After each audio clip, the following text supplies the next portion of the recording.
শুভ দুপুর বন্ধুরা, তোমরা সবাই কেমন আছো? আশা করি তোমরা সবাই ভালো আছো। তো আজকে রবিবার, তো দেখো রবিবারে আজকে হয়েছে চিকেন। মানে চিকেনটা বেশি করে করেছি, তো আরও একটা বাটিতে তুলে রেখেছি আর এখানে অর্ধেকটা বের করে রাখলাম, এটা খাওয়া হবে। তার সঙ্গে করেছি আলু মাখা। তো আলু মাখাটা করেছি এই কারণে, তো চিকেনের মধ্যে আলু দিইনি তাই জন্য। আর আমরা তো বাঙালি, আলু ছাড়া চলবে না, কি করব বলো। এখানে পেঁয়াজ আর লেবু কেটে রেখেছি, কিছুই করিনি আর কিন্তু রান্না শুধু এই। আর এখানে তো রাইস আছে, রাইস মানে ভাত আর কি, ওটা আছে। আর এখানে কিছুটা তুলে রেখেছি দুটো বাটিতে আলাদা আলাদা করে, এই যে দেখতে পাচ্ছ।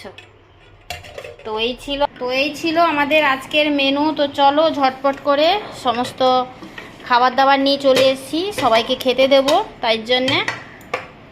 তো আজকের মতন আসি, কে কী রান্না করেছো রবিবারের দুপুরে আমাকে অতি অবশ্যই কমেন্টে জানাবে, ঠিক আছে?